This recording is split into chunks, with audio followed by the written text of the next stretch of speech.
Welcome to Think, React, Lead, bringing you insights and strategies for thinking as an executive, reacting like a soldier, and leading in all aspects of your life. Here's your host, executive coach and leadership speaker, Dom Faussette. Hey, welcome to Think, React, Lead podcast, where you will be provided insights on thinking as an executive, reacting like a soldier, and leading in various aspects of your career and personal life. I'm your host, Dom Faussette. Today, we are going to discuss 3 reasons your public speaking is not improving. As a speaker coach, over the last couple of days, when I say we, me and my clients and I have talked about ways to increase public speaking. And I find this message extremely important because I was at an event yesterday and there were 4 speakers that came up.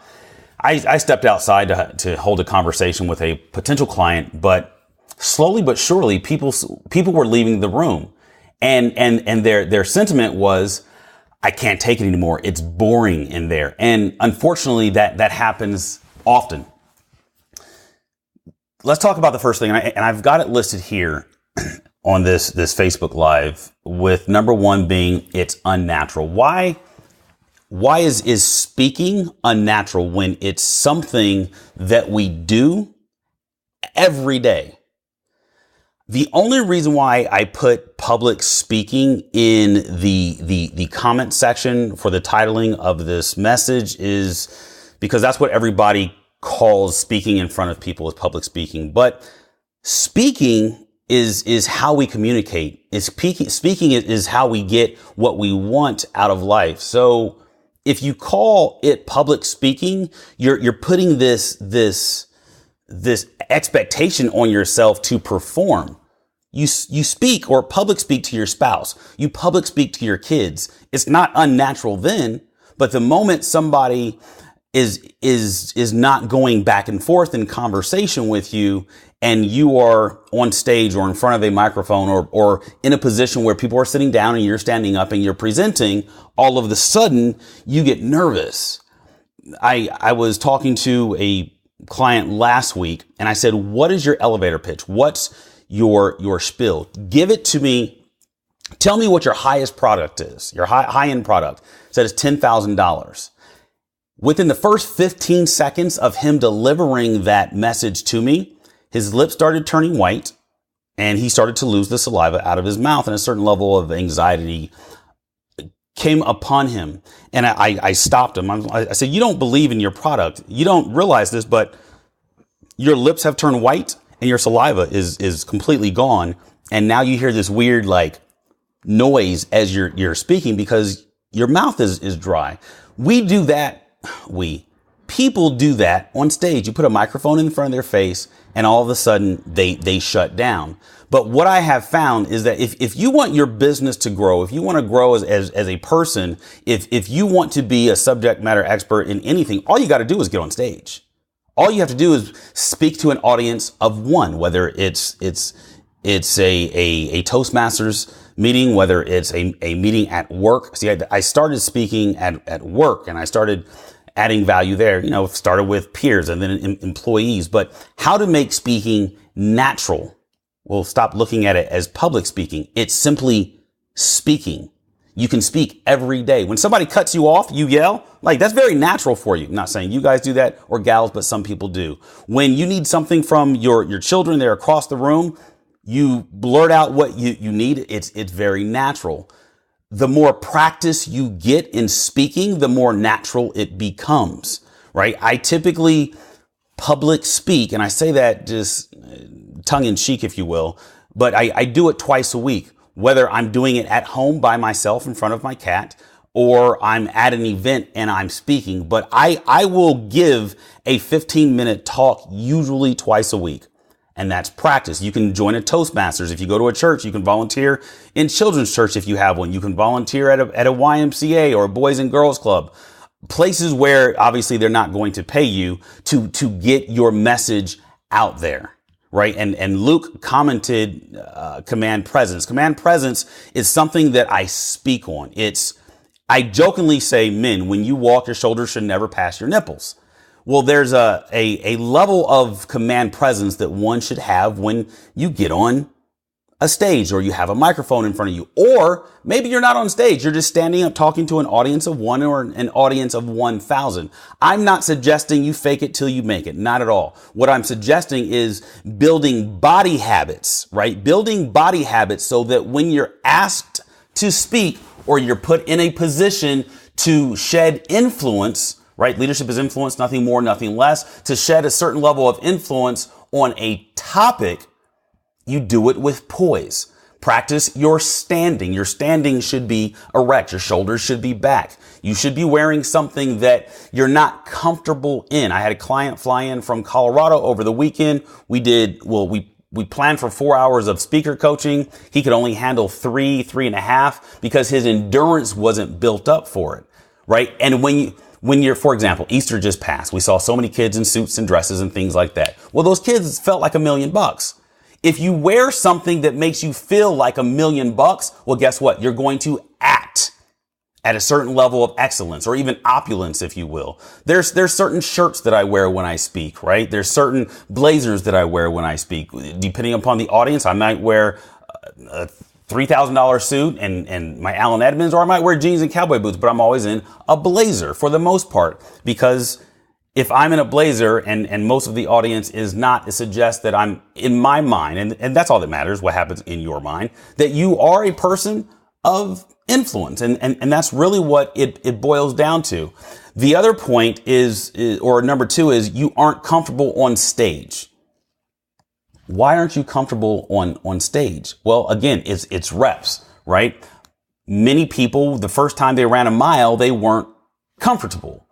And let's just be honest, running a mile now is still not comfortable, but if you do it enough, a mile is no big deal. I mean, some of us are at a point where we can just get up and we don't really kick it into gear until our practice mile or our rehearsal mile is in the bag. Well, you have to practice. And I talked about this when I was mentioning or discussing point one. You are not improving as a speaker because you aren't comfortable. So what do you have to do to get comfortable?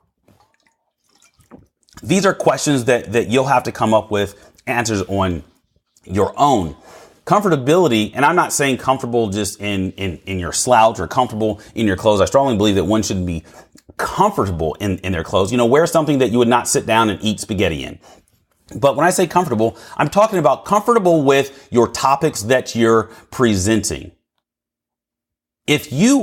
The reason why people aren't comfortable in the topics they're presenting is simply because, and my ask is that you share this video because a lot of people can benefit from this message, especially the people that you are about to go see speak that are going to bore you, right? Most of you, when you go to engagements and the speakers that are there, the speakers are boring, right? They try to sell you. So share this with those speakers. But the reason you're not comfortable is because you aren't shored up in your topic choice, right? And the reason why people aren't shored up or confident in their topic choice is simply because the topics are too high level. They haven't dialed down. For example, there's coaching, there's life coaching and business coaching and branding coaching and speaker coaching and, eating coaching and health coach. There's so many coaching levels. When I first started coaching, I was referred to as a business coach. Then I changed it to career coach because that's what I was comfortable with. But as I really started diving into what coaching was to me and looked at the coaches that I had in my life, I realized my coaches were very niche specific. So now I brand myself as a speaker coach. So when I get on stage, I only talk about things that I know for a fact that I am probably the subject matter expert in the audience. Again, whether it's an audience of one or an audience of 10,000. And I talk about things like command presence because that's my background, law enforcement, military, corporate leadership. Those are things that I talk about. So when you get on stage, and again, you can be in front of an audience of one, you need to pick 2 to 3 topics that will keep your audience engaged. When your audience is engaged, then you'll be more comfortable. The goal would be to get to a position where nobody in the audience is on their phone, right? The last 4 times I've spoken, I never saw anybody on their phone outside of taking their phone out to record me speaking. And you want to get a standing ovation. Well, how do you get that? You be vulnerable in your approach, right? You talk about things that are typically taboo to talk about. So when I get on stage there, depending upon the audience, I will talk about my Tourette's, right? Most people are uncomfortable with talking about disabilities as they're called. I might even mention my PTSD. I might mention the fact that I grew up stuttering until I was 21. And these are things that majority of the world can relate to, but most of the world is typically uncomfortable speaking on. So you need to dive into what your niche is, what it is that you're passionate about, and bring up some things that are jaw-dropping, right? You bring up some things that are jaw-dropping, whether you're in a corporate setting or not, you will grab the attention of the audience. But don't go too dark. You want to go dark and light. So make them smile, make them think, make them cry if you can. And that comes with practice. Anybody that has ever heard me speak will typically say, I made them cry or I made them laugh, but you want to evoke a certain level of an increased level, not certain level, increased level of emotion. And the third point in this, not using your own voice. You're uncomfortable on stage because you're not using your own voice. This is what I see with my speaking clients is, let's call them potential speaking clients, because my clients right now, within the first meeting, we've helped them find their own voice.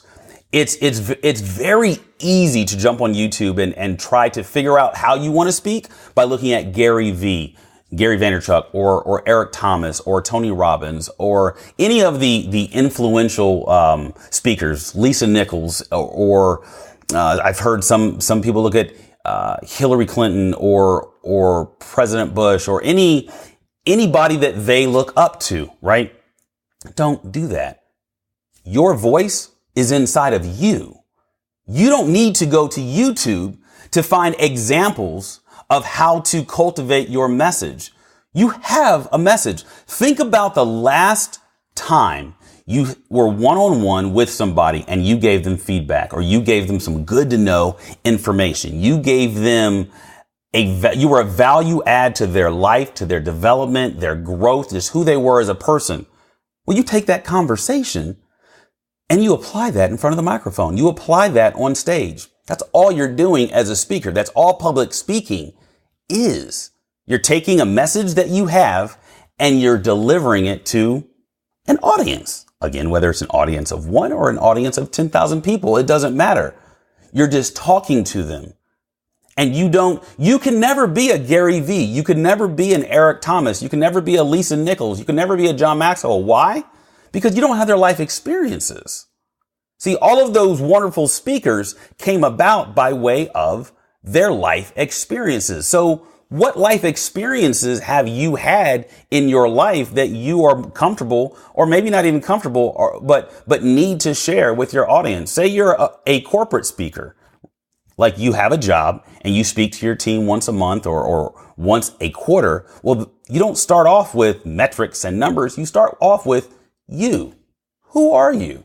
What's a childhood story that you could tell that brought you down, took you down into the dumps, and then you were able to climb out of it, right? You were the victor in your own story. Everybody likes those types of stories. So that's what you want to share when you first start off. And that's your story, which in turn means it's your voice, finding your voice.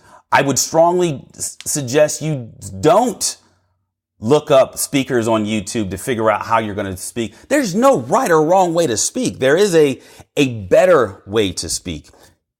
The first time I spoke 10 years ago, even 12 years ago, like I wouldn't sound the way I did then. Now, why? Because I've grown, but I had to start somewhere. I had to find comfort in who Dom Faussette was, just like I strongly suggest you find comfort in who you are. And when you're speaking to an audience, again, either an audience of one or an audience of 10,000, always look into your audience. When you're thinking, say you lose a thought.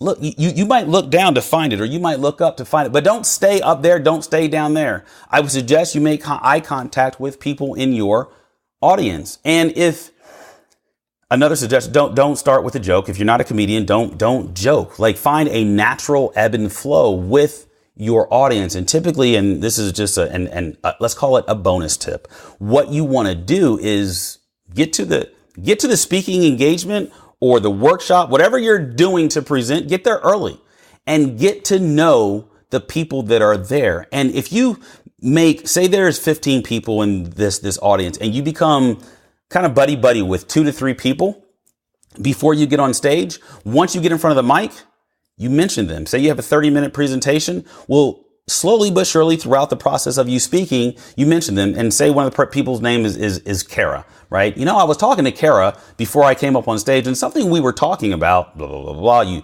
mentioned that. The reason you do that is because it's connected you with one person in that audience. But that one person in that audience, more oftentimes than not, is known by other people in that audience. People in the audience will know Kara more so than they'll know you if it's a new audience. I would say that's a quick tip that you can actually implement. So just to recap, we talked about, the 3 reasons you might be there's a lack of improvement in your speaker's world. And again, it's not public speaking. All of us are speakers. You speak every day. We speak to ourselves.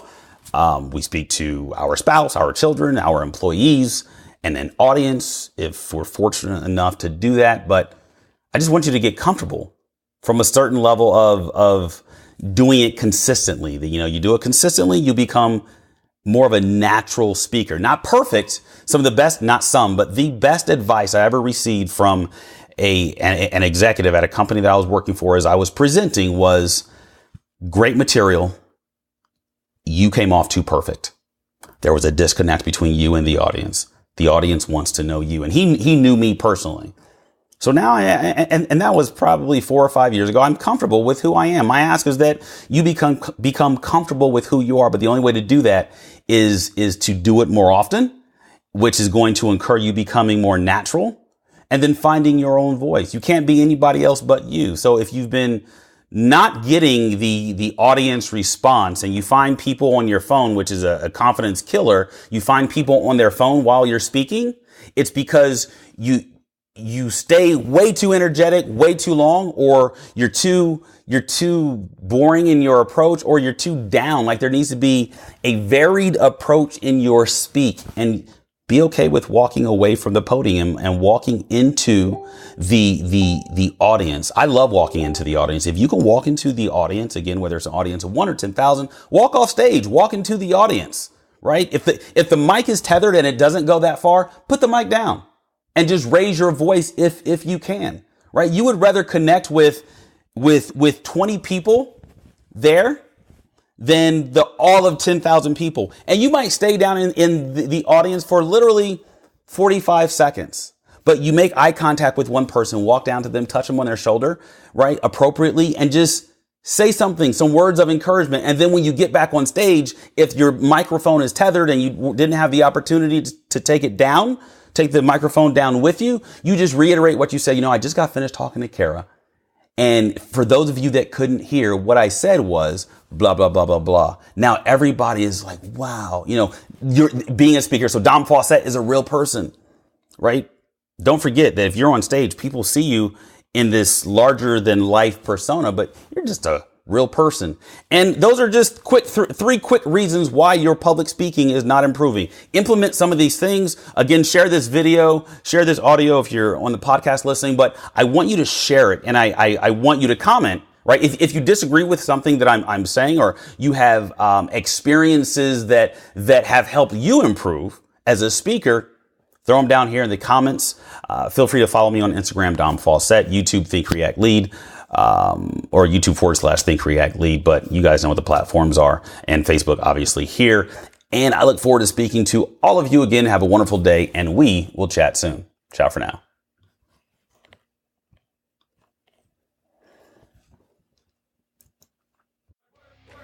You've been listening to Think, React, Lead. To connect with your authentic purpose, contact Dom at www.thinkreactlead.com.